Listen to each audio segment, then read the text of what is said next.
Yes, it's another one of those videos, Would You Rather Hair Loss Edition. Someone had recently unsubscribed because of this actual series here of Would You Rather, and they said something about it was too depressing. They said, I'm tired of watching these videos and it's, would you rather spend 60 years in prison but have a full head of hair? What's funny is I had already, before that comment rolled in, written this down on here, and it actually says 1 year in prison.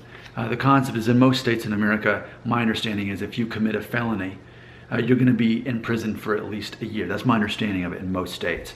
So let's just say you had to spend a year in prison, and you'd have that on your record, that whatever crime would be attached, the minimal crime it would take to get a year in prison.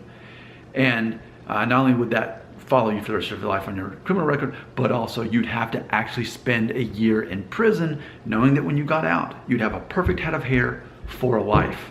Now, we've all seen TV shows and movies about what happens to men in prison. And I used to work with a former prison guard to try to confirm, does that really happen? Is that true? And his response was basically, we tried to keep it from happening. So everything bad you can imagine about prison, whether it's true or not, or whether you'd have to find out over the course of a year. But being in prison for a year, but you get to keep perfect hair for life, would you take that deal right here?